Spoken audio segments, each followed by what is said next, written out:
Happy Thanksgiving, Airbnb family. This is Sean with Airbnb Automated.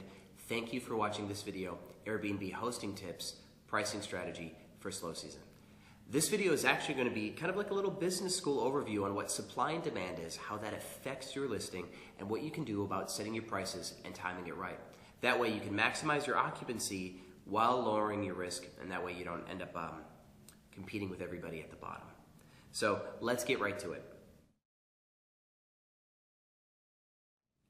So what is supply and demand? Supply is the amount of goods or services that can be sold over a period of time, and demand is the number of people willing to pay a certain price for those services or goods over that set period of time. Now, who is your competition?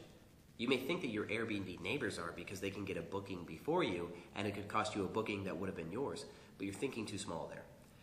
An Airbnb host who gets a booking, they are no longer available. That's a one-off. Your main competitors are hotels.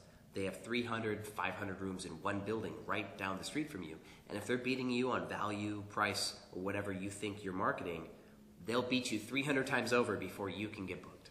That is where your competition is. So your entire price strategy should be really based around beating out your hotel competitors. And of course, your value proposition should also differentiate yourself from the hotel, why your listing should be booked before somebody would go to the Sheraton or the Hyatt. What makes a listing valuable? This is what drives the price you can charge. First is amenities. How big is your place? How many rooms do you have? How many beds are there? How big are those beds? And then other amenities like, is there a pool? Do you have a kitchen? Do you have all the cookware that you need? Are your dishes nice? Are your towels and linens nice? Do you have 24-hour check-in? All of these things make your listing more valuable. And they also help you with search engine optimization, which we'll cover in another video. Next, location. Are you close to convention centers? Are you close to the medical center? Are you close to major schools, stadiums, major attractions? Third is how well did you do your profile? Does it look good? Do your photos really do your property justice? Does it look welcoming? Did you write out your description well, etc.? Then of course reviews matter too, which we'll put right into profile. But fourth, what is your availability? Now, this may seem strange or backwards, but the more availability you have, the more valuable you are, because as somebody searches for a 1-month stay, other people will not show up, which means you inherently have less competition.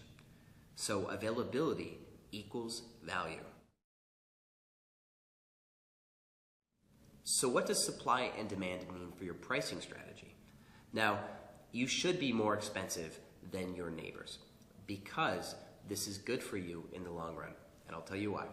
So your neighbors have a low price listing and they will get booked before you get booked.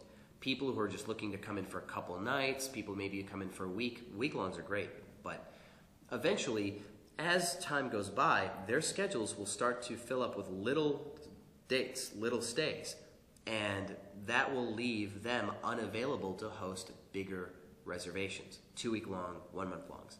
So as time gets closer to when you want to have your property booked, when somebody starts searching for 2-week long stays, your competitors are all gone because they're already accommodated for 2 or 3 nights a week. Now they have to lower their 1 nights and their 2-night availabilities in between their reservations really, really low to try to scoop up full occupancy, where in your case, you get 1 single booking at 2 weeks, you're going to get it at the premium you wanted, and you don't have to worry about filling 1 day here or there. So ultimately, that's more profitable for you to hold your gun on strategy.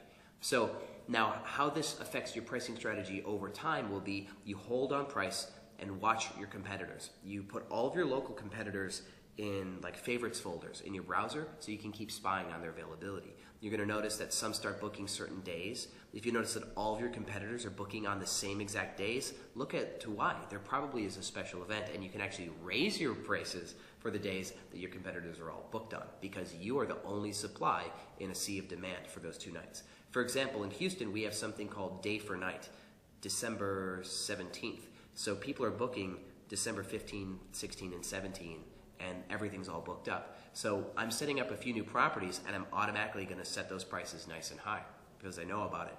You may have events that you don't know about. So as you're watching your competitors' profiles, for their availability, you'll start to see where they have the same availability as you or where they're no longer able to host big stays.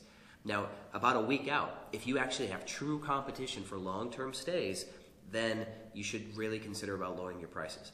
I always lower my prices about 10% 7 days out, and then about 72 mark, that's when I start hashing it out in my neighborhood to be the price leader. So I'll drop about 30% 72 hours out, and then about 48 hours out, I'll drop a little bit more. I get to halfway, or the halfway mark, like half off at the 24-hour mark.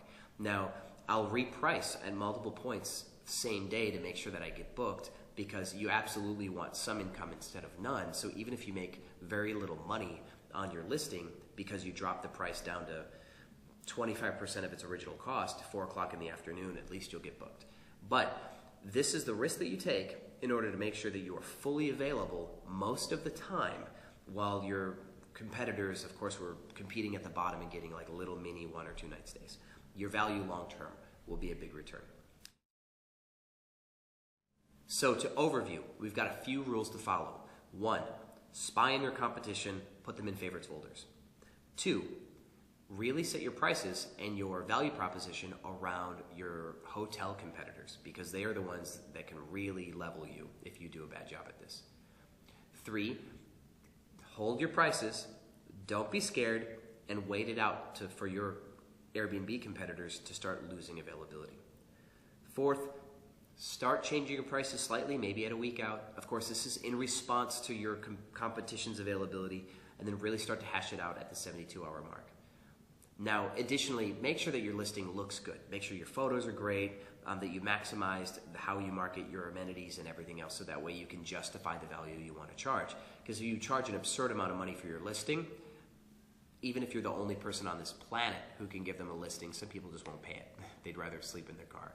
So, with that said, I hope that this has been valuable for you. And if you have anything else you'd like me to cover, even regarding slow season stuff, I'm glad to help. And you can just leave a comment down below on this video. Of course, share this with your host friends, of course, in other neighborhoods if you don't want to compete with your neighbors. And I'll see you on the other side. Thank you for watching Airbnb Automated.